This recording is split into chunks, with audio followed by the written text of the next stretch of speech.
All right, we are live with my buddy Zach Rollins from the warm and sunny Rhode Island, and we're hmm just going to mash it up, talk about some real estate, maybe talk about some pugs, talk about some business stuff.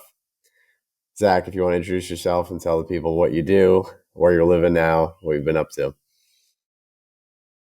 Yeah. So living here in sunny, warm, and bright Rhode Island, which as we speak, it's snowing at the moment, which is like the first snow of the year. And it's just the first week of January. Um, Pretty much grew up in Rhode Island, was born in California, moved to Rhode Island, moved to Florida, moved out to Hawaii with you, which is how we kind of solidified our friendship. But I have a couple companies. I'm a boat captain by trade, so I've always been doing that. And then most recently started a business called Downspout, which is a home service company based here in Rhode Island, mostly doing window cleaning, pressure washing, and all exterior cleaning with both commercial and residential contracts. Um, Got started in real estate after listening to my dad tell a story about his buddy who lived in LA and was a policeman. And then after that, just started buying real estate and knowing how much policemen make at that time. So this was probably almost 15 years ago when my dad told me that story and was just kind of blown away by it. Like, here's this guy that's making 60 grand a year, but meanwhile has a big portfolio of properties that are being paid down, and he's able to cash flow them on top of that, all with a pretty moderate salary. And he is exponentially more and more wealthy. So, and then as I grew up and went to college, I would always listen to like the Bigger Pockets podcast, just trying to absorb as much information as possible. And then eventually, almost a year ago today, I bought my first multifamily and house hacking it right now. So it's a two family in West Warwick, Rhode Island. Picked it up for right around 300 grand, put a lot of work into it, a lot of sweat equity, and rented the bottom unit out. And I currently live in the top unit. So that's the download. Sweet, that's a lot. So I guess two questions I have from that is, where do you feel like you I think we're always learning, but where real estate clicked for you? Because for me, I used to, like, I'm very number centric. So I'd be like, oh, that property only makes, you know, if you buy it plus the mortgage, you're only going to make $1,000 a month. That's a lot of money. But I never, like, when I was younger, I never understood the leverage piece of that. So was it that story that unlocked that, where you were like, oh, this makes sense? Like, I understand depreciation, the debt pay down, the leverage of capital, or is that something you kind of learned more recently as you bought your place? So you're like, this is how it's actually how you play the game. Yeah, I think more recently when I learned about him, I was like, 14, 15 years old. So I didn't know. Did you have the mustache then? I did not have I did not have the mustache. This is a recent occurrence. And I only committed to this mustache because I accidentally used a one on the beard when I thought it was a three, which is typically what I do, but I grabbed the guide. I grabbed the wrong guide. So, no, I think what unlocked it for me was just listening to Bigger Pockets and all the other, information resources out there when it comes to real estate. And at first, it was like, hey, I can own a piece of property and pretty much live for free while someone else is paying for taxes, mortgage, insurance. So that's what really kind of drove me to pursue buying a multifamily was the idea of like, whoa, I can move out of my parents' house and live for free, you know? But when I did a lot more research, I was like, oh, wait a second. I can actually buy an asset that's always going to appreciate for the most part, Yeah, and over a almost long enough period of time, right? right over a long enough period of time. It's way more conservative and safer than conventional investments like Roth IRA, 401k. The returns, right? If it's a cash flowing piece of real estate, are far better year over year. And then it also becomes like a miniature bank account. So instead of having money sitting in a bank, uh, seemingly losing money with the fight against inflation, um, but also being able to know that I can then leverage against what I have in on my house and then be able to go buy more property. So it just was like, wow, I can. This is how go from rich to wealthy to generational wealth. Yeah, I think what was crazy too is like so I live on the Big Island, and when you told me what the rents were in your area versus like what you could buy a place here, because pretty much here it's like, I mean, if you're looking at a house at 700,000, like there's not a lot to look at, so Mm. you got to spend like 7 to $1 million to buy a duplex, which whether it's legal or not in Hawaii, you got to hide the kitchen, that whole thing with the laws. But anyways, um, and so you paid 300,000, and then what are the current like rents in the area? Yeah, so when I bought this house, granted it needed a good amount of TLC, a little bit of love, but I bought the house for it was listed for 300,000. I bought the house, and after working with the owner on some I forget the Seller word. concessions. Yeah, concessions. That's it. Got it down to like 291. So I was like, wow, this is kind of a great deal, for where the market was at. And at a 5.5% rate, um, my mortgage is only really like $1,900. So after looking around and working with my realtor, found this place, got it under contract within 24 hours of it going live, and then closed on the contract. Kind of had some bumps in the road in terms of getting there, but based on my research, I was like, I'll probably be able to make like 17 to 1,800 bucks. So really only out of pocket like a couple $100 at most. But as the market kept um, just getting crazier and crazier, and rates going higher and higher, more people were looking to rent. And I just kind of threw the number out there. I was like, 1,900 bucks, like just a hair under 2 grand, but still high enough where I thought, like, I don't know if I'm really going to get it. Well, I got 24 people reaching out to see if they could rent the property, and Just the had downstairs, just to clarify. Yeah. just the downstairs. Yeah, just the downstairs. Which I did not do I did a like a more like a cosmetic refit, if you will, like Did paint the you walls. What's did you that? did you do the classic landlord paint the electrical Uh, outlets? no, no, no. I took those off. I did a Okay, good job. I did a good nice. job. But yeah, painted the walls, cleaned up the floors a little bit, and bought a new oven, fixed the fridge, fixed some electrical, put doors on hinges, like that sort of stuff. Made it look nice. Like it's a nice spot to live.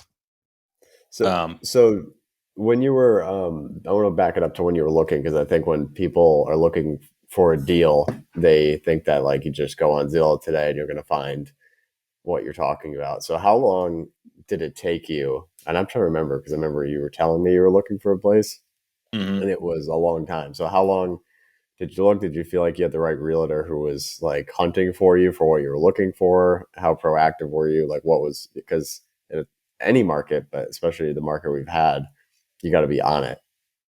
Yeah. Yeah, it was really, really challenging at the time because the interest rates had just kind of gotten out of that 3.5%, like really low. So they were starting to climb, and they were right around 5.5%. And there was kind of like this almost a little bit of like a fear because I was like, I wonder like if these rates still keep going up, like, am I going to get priced out? I think that's what a lot of people are dealing with at the moment is just they're just priced out from buying anything. Um, so I was looking for legit 8 months, constantly on RI Living, which is like the front end of the MLS here in Rhode Island, Zillow, Redfin. I had every email signed up for every freaking real estate site out there, and was just going to a lot of open houses, pretty much as I could. But at the same time, like I was looking for a very specific type of property. I wanted something that I know I could put some sweat equity into, but not so much sweat that I would run out of capital, and at the same time be able to make it make sense on a from an economic standpoint. Like I don't want to have to get into a note for $3,000 and be able to only get $2,000 worth of rent. Like I kind of wanted it to almost be a net, either break even, maybe pay a little bit, or make money. Like so that was a very kind of specific thing to look for. And I also didn't want to live in Woonsocket or Pawtucket or any of the any of the kind of really shitty areas of Rhode Island. And now, granted, there are some really great areas up there, but um, I wanted to avoid that because what I was looking for was a multifamily, and typically that's kind of comes with its own sort of sentiments around like the quality of where you are. Yeah, usually the zoning is not, you're not going to be on the golf course. Yeah, you're Straight going out to of be the in like airport. a yeah, you're going to be in like a B or C class neighborhood, and Yeah, mixed use or right. And West Warwick is a up and coming, I would say, area. Like it's a spot where um, there's definitely a younger crowd moving in, but there's still some remnants of like the old West Warwick, which was not the best place to live in Rhode Island, but also not the worst. yeah, yeah. It's coming up. Yeah. Sweet. What was the so when you were doing the financing side of the deal, were you looking at like a first time home buyer program, FHA? Because I know if you do 1 to 4 unit, you can qualify for most of those. hmm So what was that? Was that kind of the first thing you looked at? Or like how is Zach going to finance this?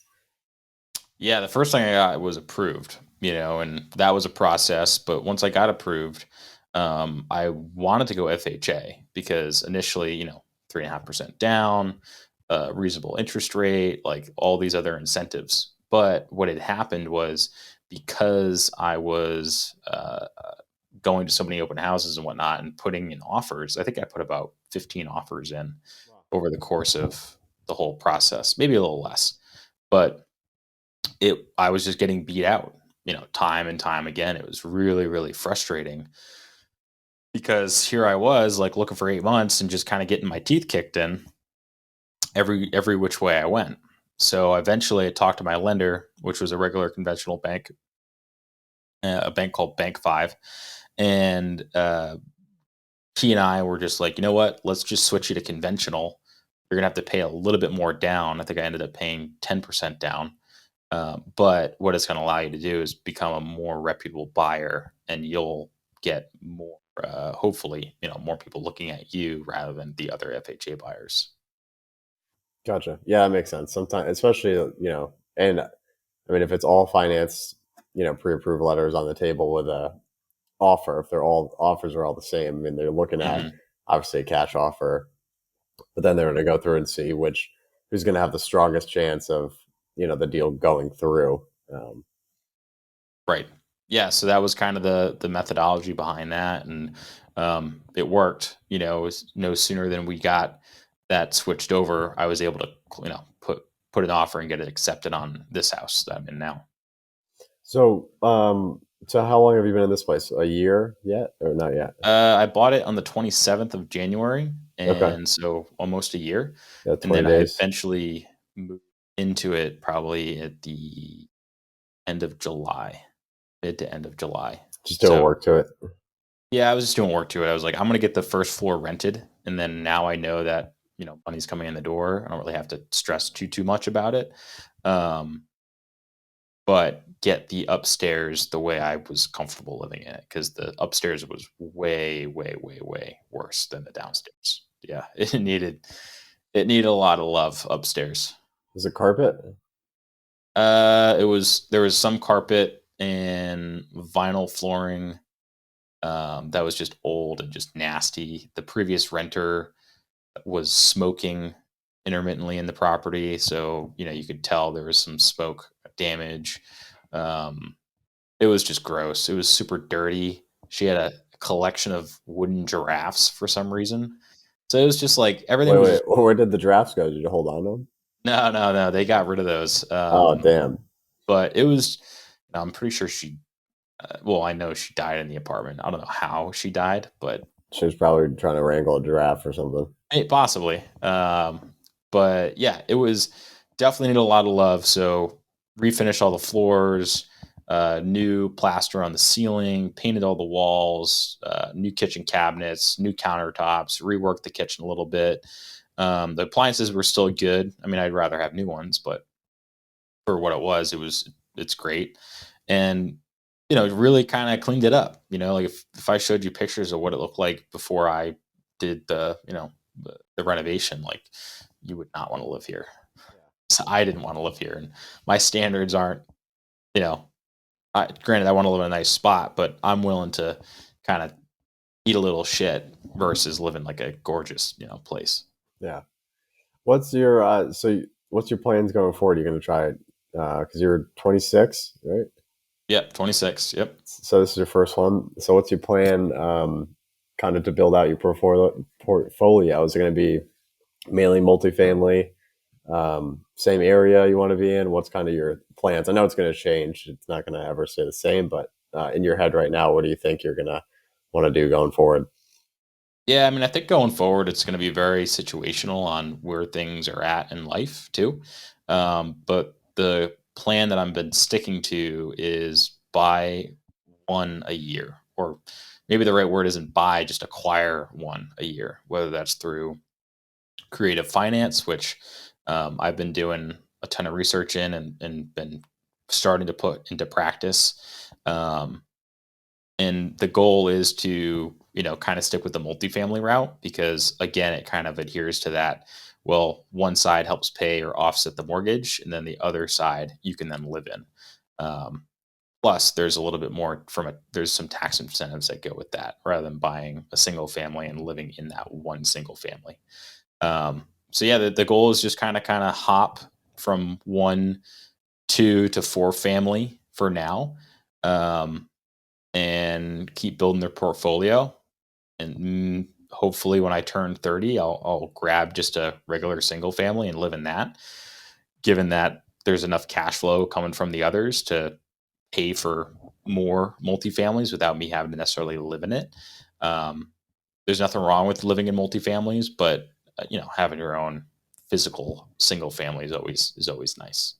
Nice. What's like one thing that I think we all listen to podcasts and like, it's all glamorous, right? HGTV and you're renovating your home. It's when you Hmm. start actually grinding up old cigarette butts and vinyl floors. So just in the grand scope of things, like for your first deal, like what's one thing that you learned that you were not shocked about, but you were like, okay, this is new information now that you Hmm. weren't expecting going into it.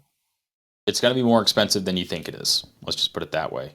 You know, having never owned a home and having done a lot of projects around the house, my parents' house, my dad's house, um, working for carpenters, other people.